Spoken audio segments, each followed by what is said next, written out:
Welcome to the Deep Dive. Today, we are strapping in for a journey through, well, what might be the most consequential, intellectual, seismic event in Western history. It's a huge one. We're talking about the revolution that changed not just how we look at the universe, but how we look at knowledge itself. Exactly. We're charting the transformation known as the Scientific Revolution.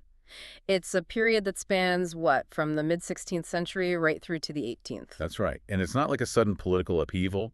This change developed, quite gradually.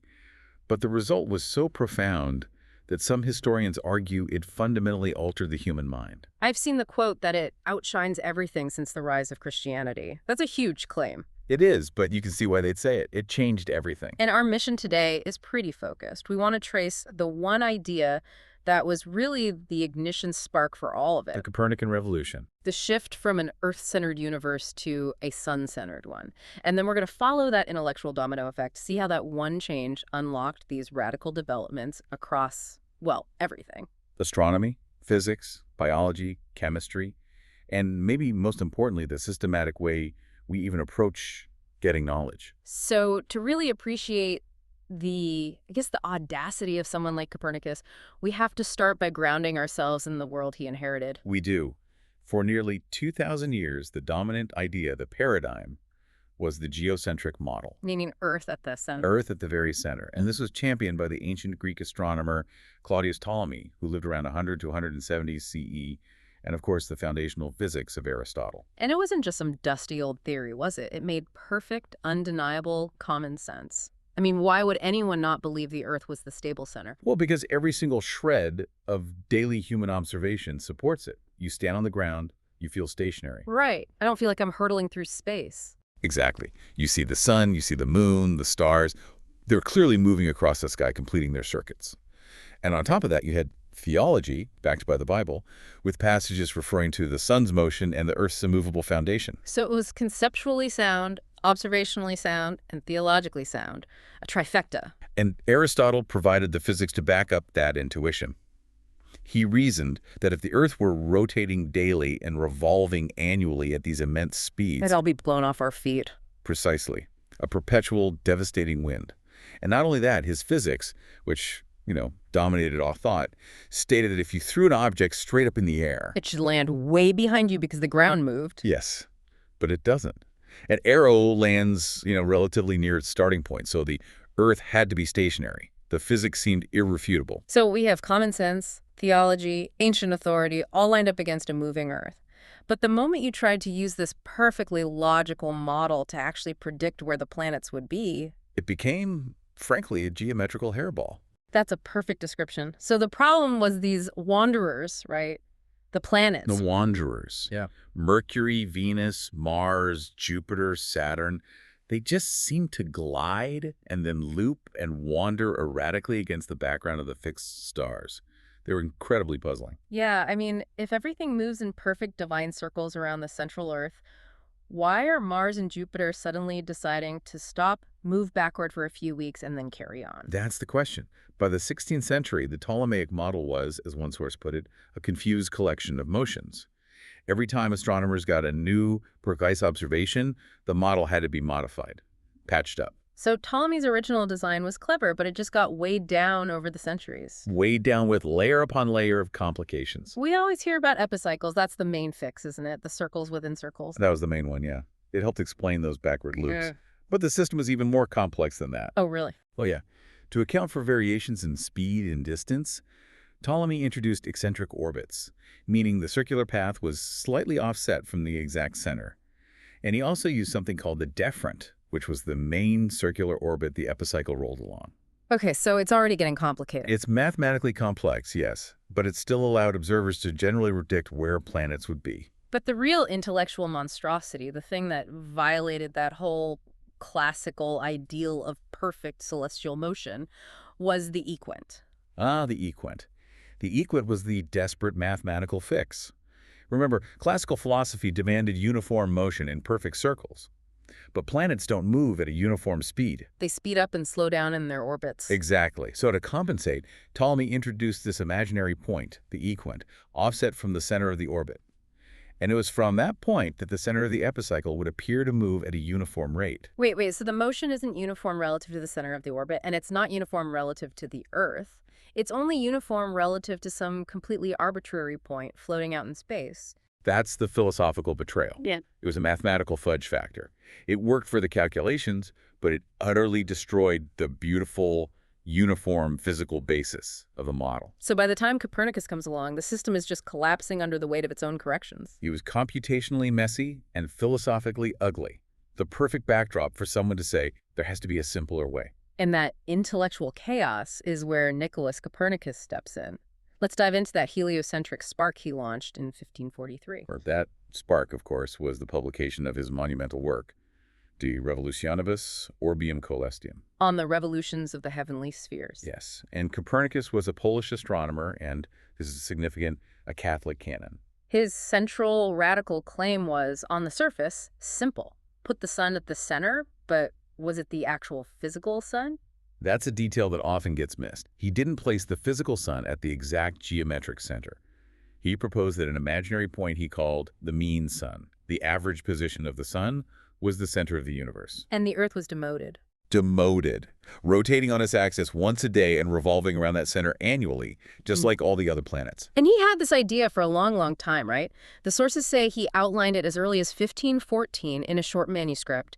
Why the 30-year delay? Why the secrecy? The delay suggests, well, intense intellectual and probably personal fear. He knew it was explosive. He was a cleric, loyal to Rome, and his theory directly contradicted Scripture.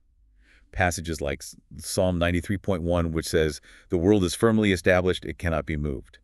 He knew he was treading on dangerous ground, so he circulated the full manuscript only to a few trusted colleagues. So when De Revolutionibus was finally published, it was immense. It wasn't just a theory, it was a whole textbook. That's right. The structure speaks to the ambition. The first part, that's where he described the sun at the center. That was the bit that got all the controversy. And the rest. The rest was basically a detailed technical manual, a new star catalog, a discussion of precession, the moon's motions, and then detailed examinations of the planets.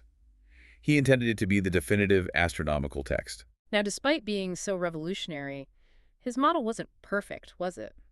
He still clung to those perfect circles. That's crucial to remember. He was still very much a man of his time, deeply influenced by the classical ideal of circularity. So he still had to use eccentric orbits and even some small epicycles to deal with the remaining discrepancies. But he did achieve one huge simplification. He did. He eliminated the troublesome equant entirely. And for him, that was a huge philosophical win. It restored that sense of uniform circular motion. But the real, undeniable, intuitive elegance of his system was how it solved the problem of retrograde motion, the one thing that made Ptolemy's system that hairball. Yes. In the old model, that baffling reversal of direction by a planet like Mars required adding yet another epicycle, another circle rolling on another circle. Copernicus showed it was just an optical illusion. Can you explain that visual trick for us? Think of two cars on a circular racetrack. If your car is on an inner lane, that's Earth, and it's moving faster than a car on an outer lane, that's Mars, as you pass it, the outer car will temporarily appear to move backward against the background scenery. Even though you're both still moving forward. Exactly. Copernicus argued that since Earth moves faster in its smaller orbit, as we overtake the slower outer planets, they just appear to reverse direction for a bit. No extra gears needed, it was just elegant geometry. That's the moment. When complexity is replaced by a single, simpler explanation, that's when the old paradigm really starts to lose its footing. It is. But let's go back to those imperfections. Because he was so rigid about the circles, he ran into another problem trying to explain the seasons. Oh, right. He had to invent a whole new motion for the Earth, didn't he? He did. To keep the Earth's axis tilted in the same direction relative to the stars throughout the year, he had to propose an unnatural third motion for the Earth, an annual contrary conical sweep of its axis. Wow. That sounds almost as arbitrary as the equine he got rid of. It kind of was. It really highlights how difficult it is to break completely free from an old worldview.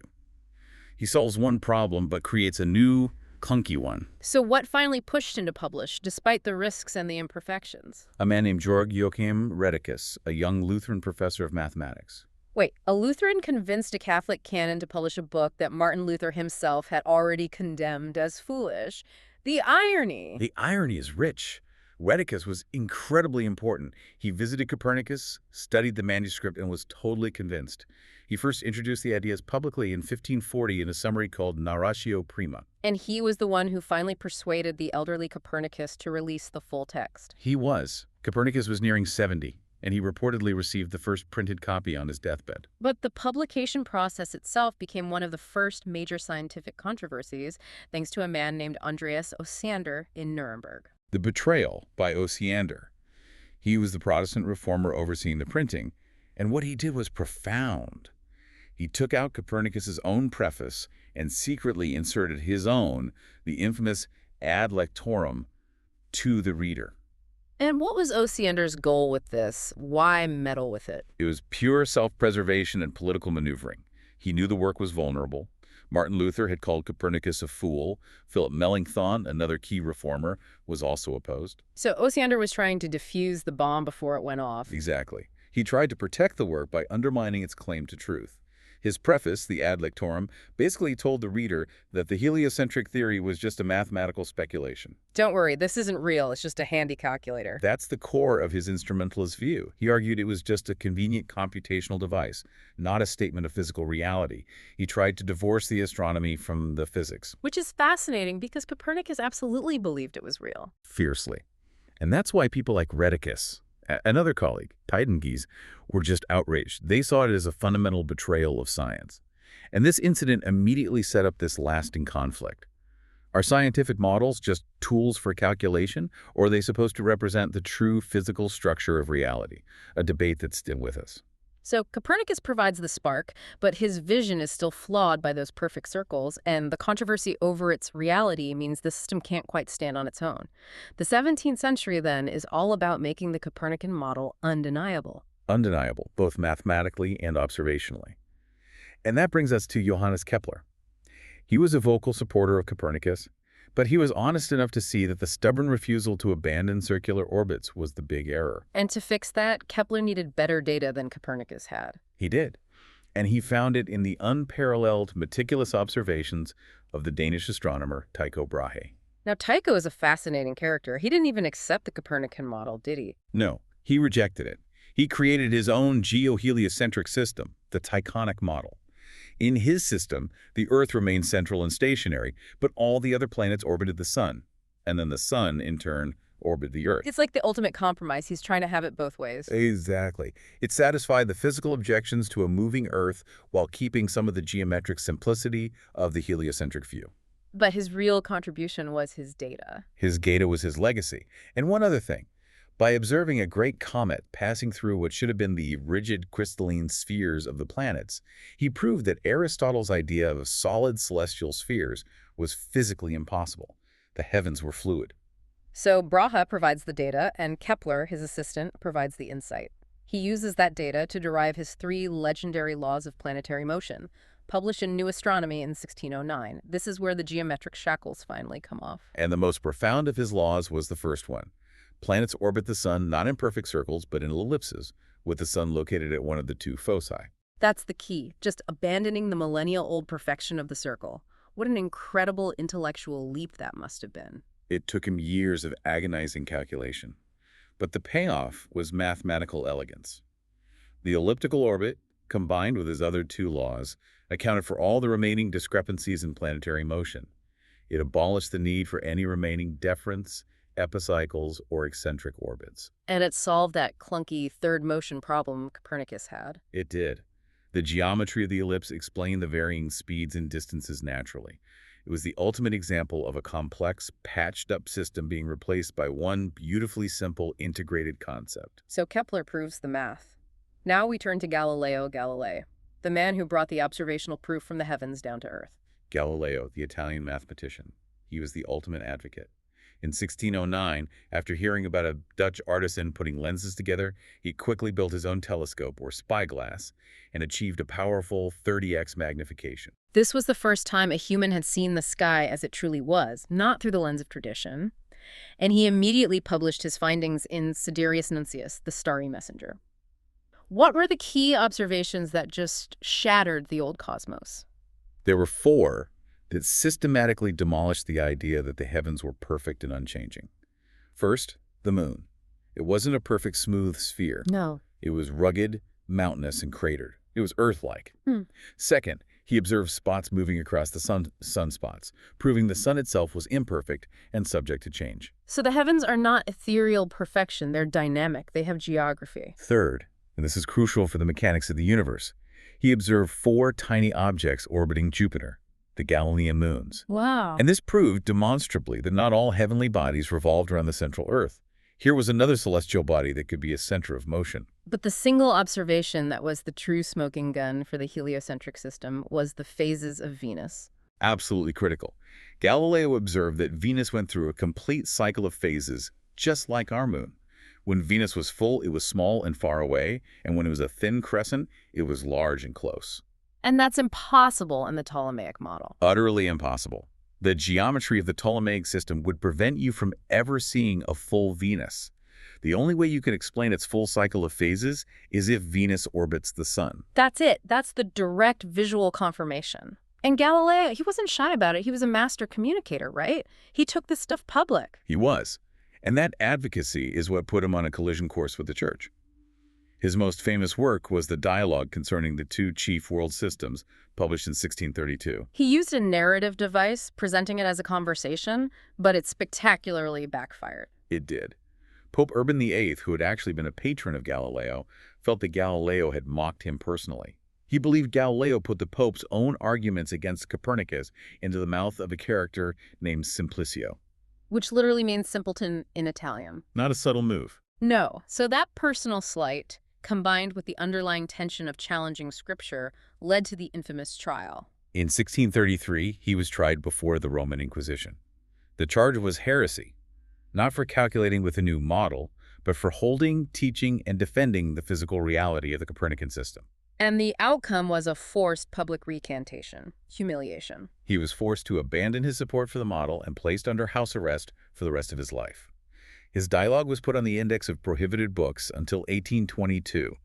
It was this stark demonstration of the power struggle between traditional religious authority and the new scientific evidence. And it's often seen as the symbolic start of this trend toward secularization, the slow separation of science from religious oversight. A very slow and painful separation, yeah. Okay, so by the mid-17th century, the heliocentric system is mathematically proven by Kepler and observationally proven by Galileo. But there's still a gaping hole in the argument. We knew how the planets moved in ellipses, but not why. We needed a whole new system of physics. And that new physics was laid down primarily by Galileo himself, even before his trial. His biggest contributions were really in the physics of motion. Let's unpack that. What was his fundamental break with Aristotle on the concept of motion? Well, Aristotle believed that for almost any motion, you needed a continuous outside force, a mover. If you stop pushing something, it stops moving. Which is intuitive, but doesn't explain why an arrow keeps flying after it leaves the bow. Right. Galileo proposed the crucial theory of inertia. Motion is a state, not a force. An object continues in a state of rest or uniform motion unless an external force intervenes. He flipped the question from why does motion stop to why does motion change? A total shift to perspective. It is. And he established a mathematical law for terrestrial motion, explaining how the speed and acceleration of a falling object relate to distance and time.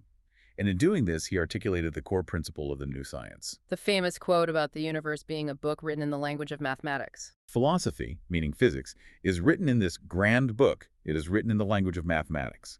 The universe is a clockwork mechanism, and the manual is written in equations. And that brings us directly to Isaac Newton. Born in 1642, the very year Galileo died. A profound piece of historical synchronicity. And Newton, as he himself said, stood on the shoulders of these giants. He synthesized Galileo's physics and Kepler's mathematical descriptions into one single comprehensive system. Published in 1687, the Principia Mathematica. And the centerpiece was the universal law of gravitation. The unity this law provided was just staggering. It demonstrated that the force holding an object to the Earth, what we call terrestrial mechanics, is the identical force that holds the moon and the planets in their celestial orbits. He unified the heavens and the earth.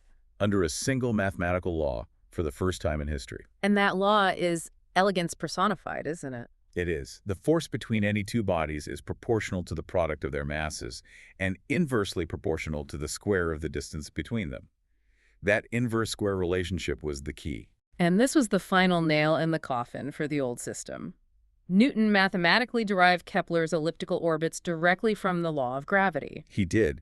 There was no more philosophical or mathematical doubt.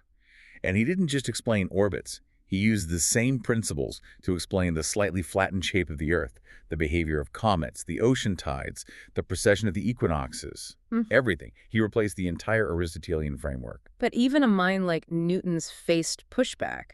The idea of an invisible force acting over these immense distances. That must have sounded a little like magic to some people. It did. He was heavily criticized by figures like Leibniz for reintroducing occult agencies or action at a distance into science. They felt gravity was just an unexplained quality. How did Newton respond to that? Famously, he refused to speculate on the cause of gravity. He stated in Latin, hypotheses non fingo. I frame no hypotheses. He's just saying, look, the math works. Exactly. He argued that it was enough to observe that the phenomena implied the attraction, and that his mathematical framework accurately described its behavior. He was concerned with the measurable and the observable, and his three universal laws of motion became the unshakable foundation of mechanics for the next 3 centuries. The scientific revolution is so often framed by just those 3 names, Copernicus, Galileo, and Newton, but the real revolution was how their rigorous mathematical and experimental methodology just took over all the other fields. Right, let's look at biology and chemistry. The revolution in medicine was just as radical as the one in cosmology. Who are they overthrowing in medicine? For over 1,000 years, it was all about the Greek physician Galen. His anatomical conclusions were based on dissecting animals, monkeys and pigs, mostly not humans, and his whole system was based on the theory of humorism. The 4 bodily fluids: blood, phlegm, black bile, and yellow bile. That's the one.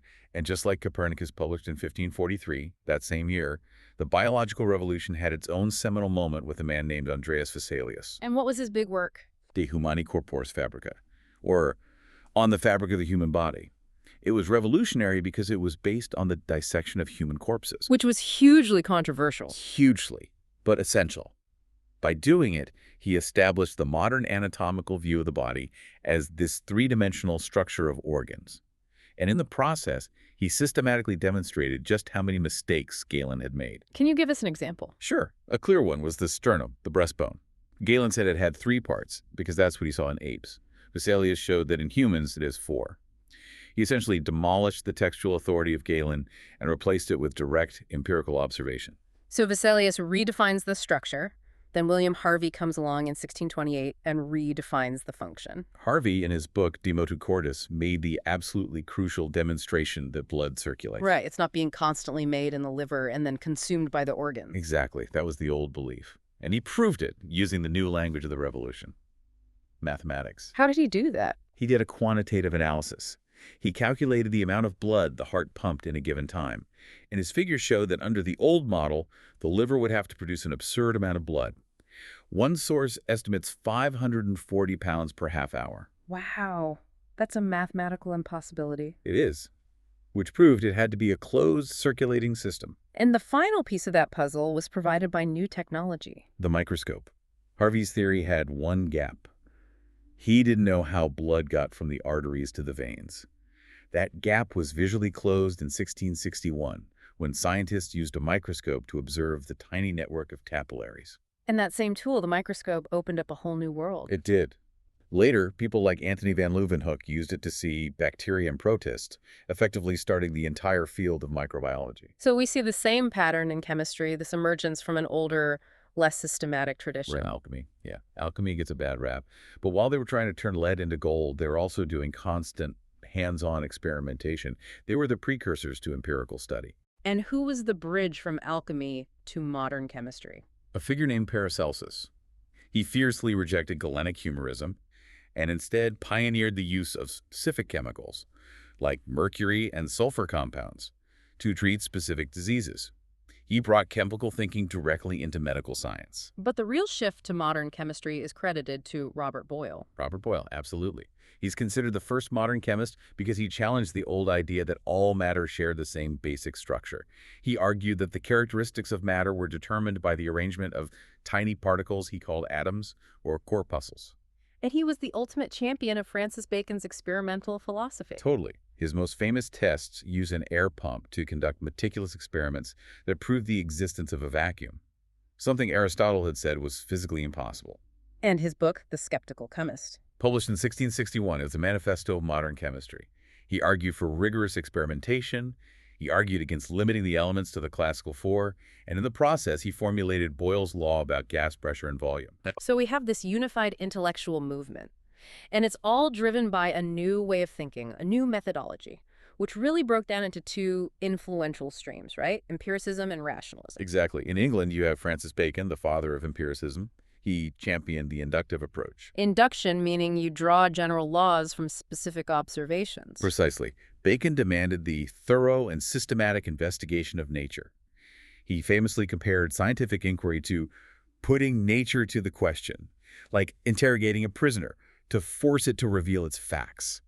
You move from facts to axioms to law. And on the continent, you have René Descartes with rationalism. The deductive approach. In his discourse on the method, Descartes argued that you must first establish fundamental, certain truths and then proceed logically from there. He started with radical skepticism, doubting everything. Until he got to, I think, therefore I am. His one unshakable truth. And from there, he built his system logically, using the certainty of mathematics as his model. And the unifying thread that brought Bacon's observation and Descartes' logic together was mathematization. That was the crucial enabler of the whole thing. The world transitioned from one understood by book-reading philosophers into a mathematical, mechanical world knowable through systematic, quantified, experimental research. So we've tracked the discoveries, the methods. Now let's get to the most profound aspect of this, the deep intellectual and societal consequences. This didn't just change science, it changed how people saw themselves. It did. What's fascinating is how the old cosmos was structured around human dignity.